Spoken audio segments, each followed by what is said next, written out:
नमस्कार। आर के क्लासेज में आपका स्वागत है। तो हम पढ़ रहे थे मौर्य साम्राज्य, जिसके अंतर्गत आज हम अध्ययन करेंगे अशोक के स्तंभ लेख। तो साथियों, शीघ्र ही आप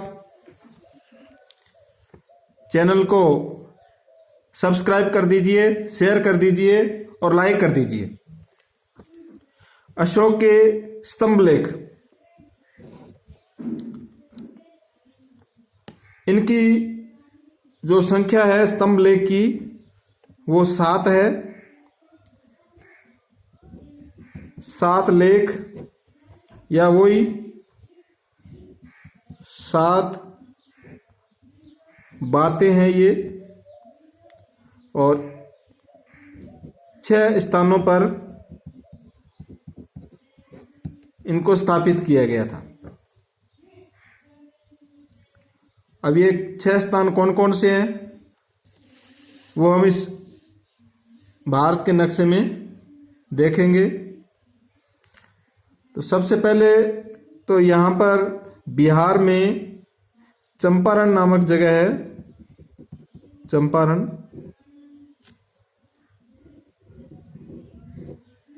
यहाँ पर 3 स्तंभ लेख अशोक के मिले हैं। एक तो है लौरियानंदगढ़,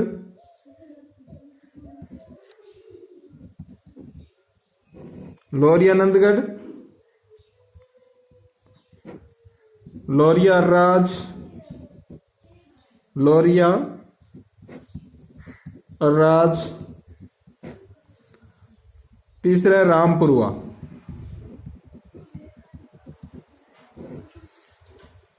ये एक ही जगह पर 3 स्तंभ लेख मिलेंगे।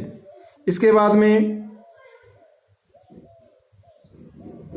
यहां प्रयाग स्तंभ लेख, प्रयाग स्तंभ लेख उत्तर प्रदेश, इलाहाबाद उत्तर प्रदेश के अंदर।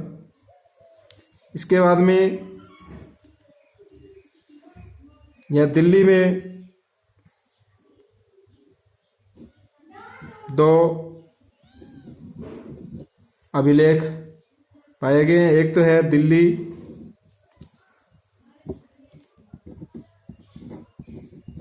दिल्ली टोपरा,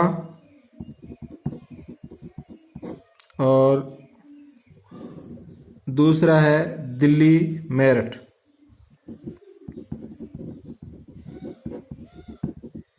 दिल्ली मेरठ, यानी 3 एक जगह मिले हैं, फिर 2 दिल्ली के अंदर और एक, ये 6 स्थानों पर मिले हैं। और इनके अंदर जो बातें लिखी गई है वो 7 बातें लिखी गई है, लेकिन एकमात्र लेख है दिल्ली टोपरा, जिसके अंदर 7 बातें हैं। बाकी सभी में 6 ही लेख है वो पाए गए हैं। इन सभी में 6 जैसे ये स्तंभ है, इसके अंदर ये 6 लेख है वो 1 से 6 तक लेख है वो लिखे गए। लेकिन दिल्ली टोपरा जो स्तंभ लेख है, इसमें 7 लेख है, ये 7 बातें हैं वो लिखी गई है। ये आपको ध्यान रखना है। इसके बाद में ये जो प्रयाग स्तंभ है, ये सबसे पहले कौशाम्बी में था, कौशाम्बी में स्थित था। बाद में इसको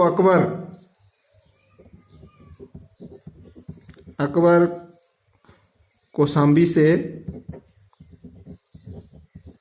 इलाहाबाद रखवाया, और इलाहाबाद का नाम ही प्रयाग है।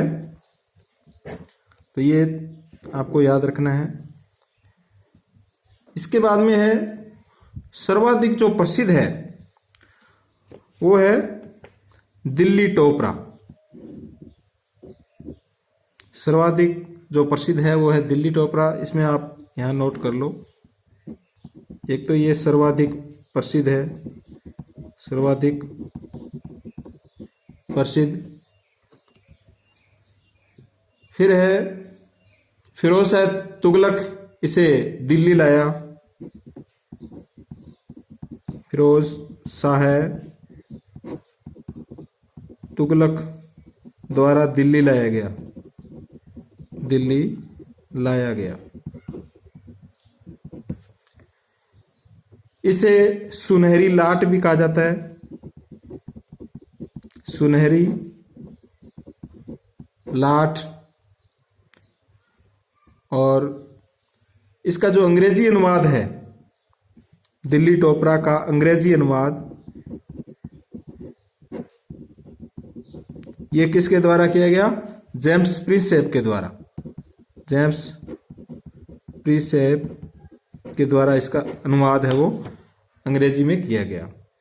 और नेक्स्ट है, इसमें 7 लेख है, इसमें 7 लेख लिखे हुए हैं। बाकी जो स्तंभ लेख है उनमें 6 लेख। बहुत ही महत्वपूर्ण है, इसको आपको याद रखना है।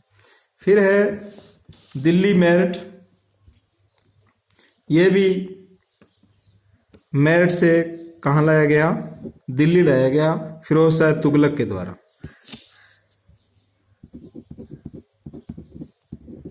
फिरोज शाह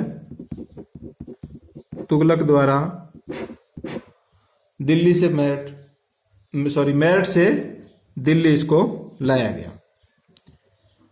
तो ये थे अशोक के 7 स्तंभ लेख जो 6 स्थानों पर पाए गए: लौरियानंद गढ़, लौरिया राज, रामपुरवा, प्रयाग स्तंभ, दिल्ली मेरठ, दिल्ली टोपरा। अब है अशोक के लघु स्तंभ लेख। ये तो थे दीर्घ स्तंभ लेख, और अब हम पढ़ेंगे अशोक के लघु स्तंभ लेख। लघु स्तंभ लेख, इनके अंदर जो भी अशोक की राजकीय घोषणाएं होती थी वो इनमें लिखी जाती थी। यानी राजकीय घोषणाएं, राजकीय जो घोषणाएं थी वो लघु स्तंभ लेख में लिखी जाती थी। तो वो मुख्य है, नंबर 1 सांची, सांची का लघु स्तंभ लेख। ये कहाँ है? एमपी के अंदर है, मध्य प्रदेश। फिर है सारनाथ, ये यूपी में है। तीसरा है महत्वपूर्ण कौशाम्बी,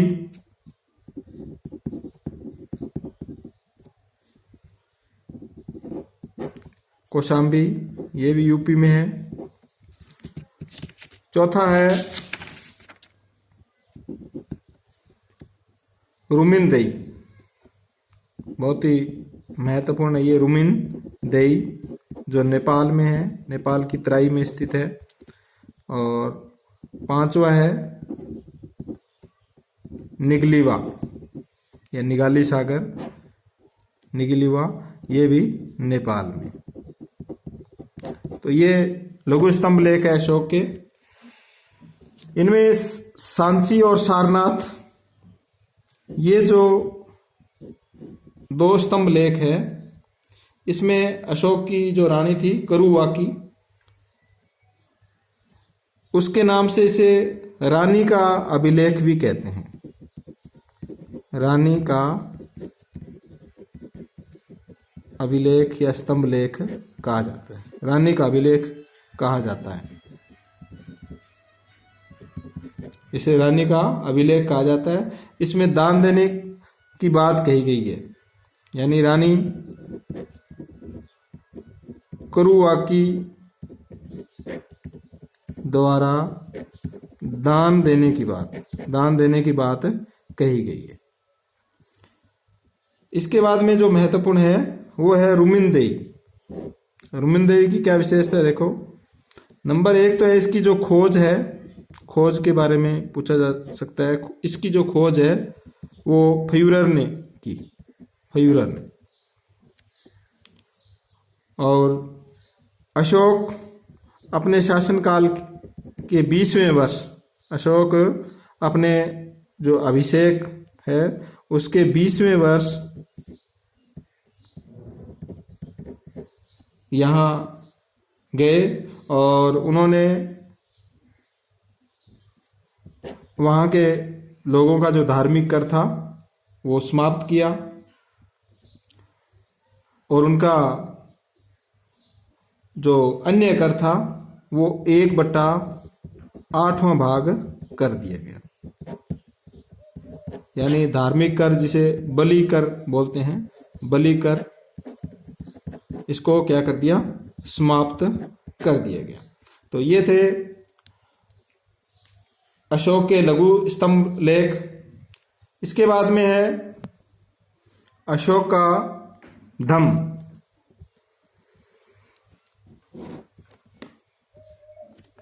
इसका मतलब है वहां की जो जनता थी उसका नैतिक और बौद्धिक उत्थान के नियम। यानी धम्म क्या है,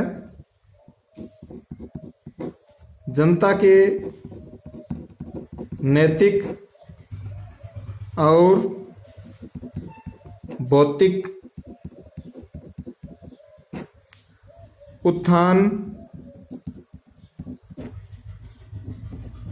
के लिए आचारों की संहिता, आचारों की संहिता, संहिता मतलब कानून, ये नैतिक उत्थान के लिए और बौद्धिक उत्थान के लिए उन्होंने कुछ नियम बनाए, वो ही अशोक का धम्म है। अशोक स्वयं अपना जो द्वितीय स्तंभ लेख है, स्तंभ लेख, इसमें खुद से ही अशोक प्रश्न करता है, कहता है कियम चू धमे,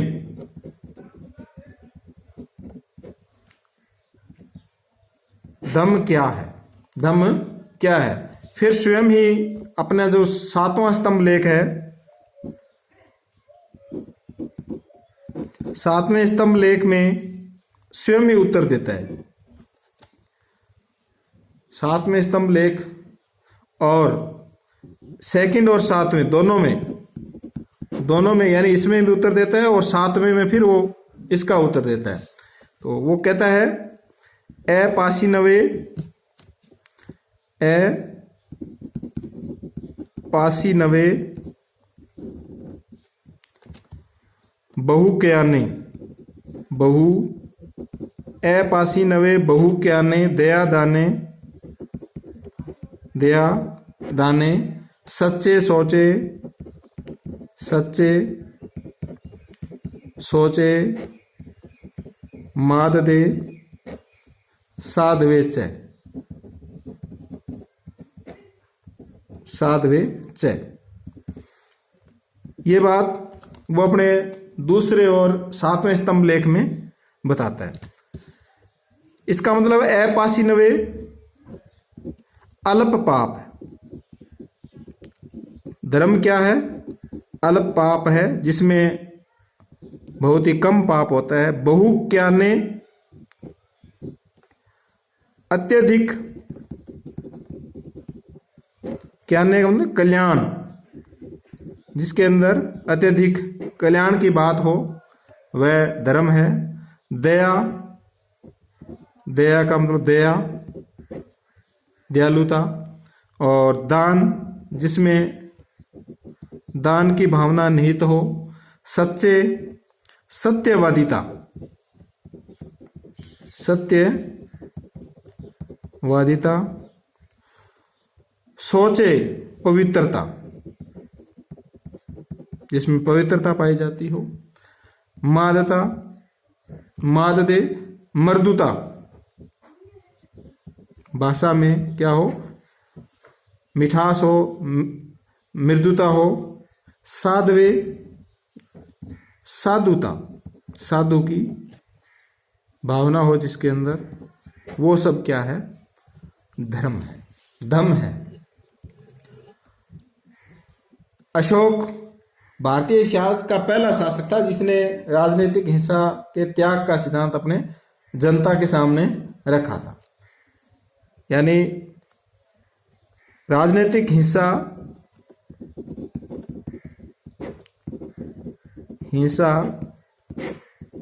त्याग का सिद्धांत देने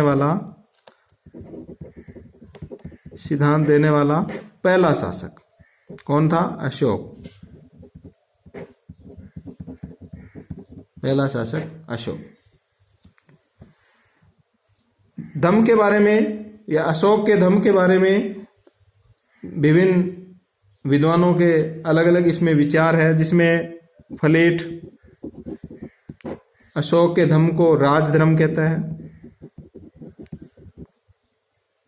वो कहता है उसका जो राज्य था उसका ये धर्म था। फलेट क्या मानता है? इसको राजधर्म मानता है। राधा कुमुद मुखर्जी,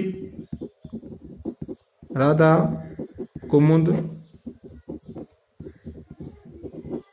मुखर्जी इसे सभी धर्मों की साझी संपत्ति बताते हैं। सभी धर्मों की साझी संपत्ति,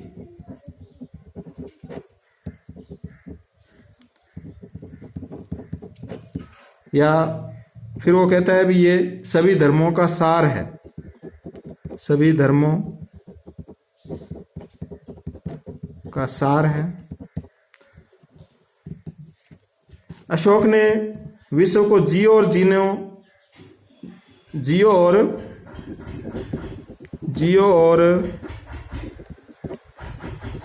जीने दो, जिए यानी जियो और जीने दो की नीति है वो विश्व को दी। अपने अभिषेक के 14वें वर्ष अशोक अभिषेक के 14वें वर्ष, अपने अभिषेक के 14वें वर्ष निगलीवा या निगली सागर, ये नेपाल की तराई में है, निगलीवा में जाकर वहाँ कनक मुनि का स्तूप था। कनक मुनि के स्तूप को द्विगुणित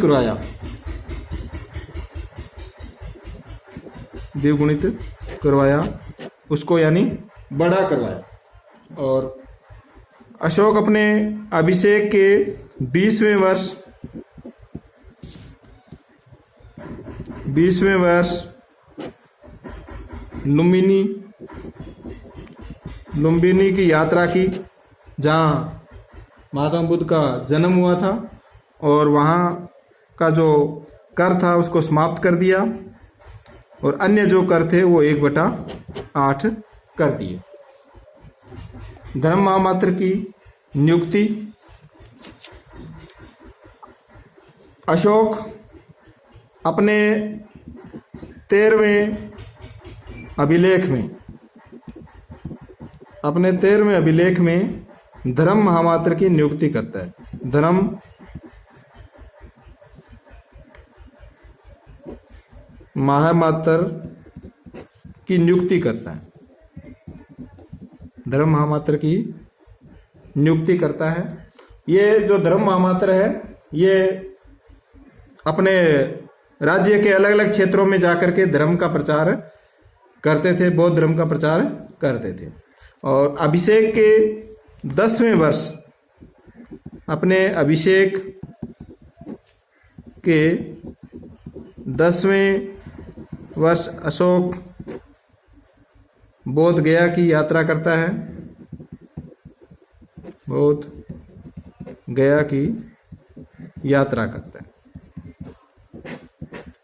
इसके बाद में एक महत्वपूर्ण उनका लेख है बाबरू विराट। बाबरू विराट जो जयपुर में राजस्थान में है।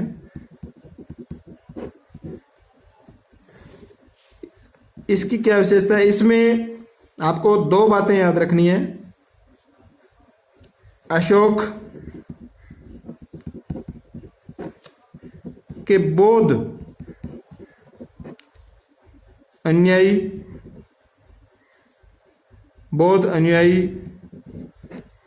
होने के प्रमाण मिलते हैं। होने के प्रमाण। प्रश्न पूछा जा सकता है भी किस अभिलेख में अशोक के बौद्ध होने का प्रमाण है वो हमें प्राप्त होता है, तो वो है बाबरू विराट। बुद्ध, धम्म तथा संघ ये तीन बौद्ध धर्म के त्रिरत्न हैं। क्या है ये? त्रिरत्न है बौद्ध धर्म के। इनका उल्लेख भी बाबरू विराट लेख में किया गया। फिर सांची का जो लघु स्तंभ लेख है सांची का, उसमें उन्होंने जो संघ के नियम, बौद्ध भिक्षु और भिक्षुणी जो नियम तोड़ते हैं उनको भी, यानी संघ के नियम तोड़ने वालों को चेतावनी दी है। चेतावनी दी है। कौन से लघु स्तंभ लेख में? सांची के लघु स्तंभ लेख में चेतावनी दी है। फिर है धम्म के सिद्धांत।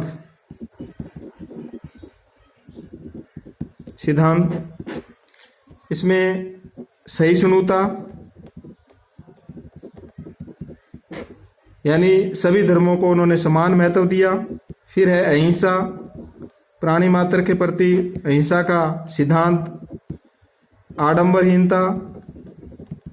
आडंबरहीनता का, यानी बलि प्रथा, धार्मिक अनुष्ठान वगैरह की उन्होंने निंदा की।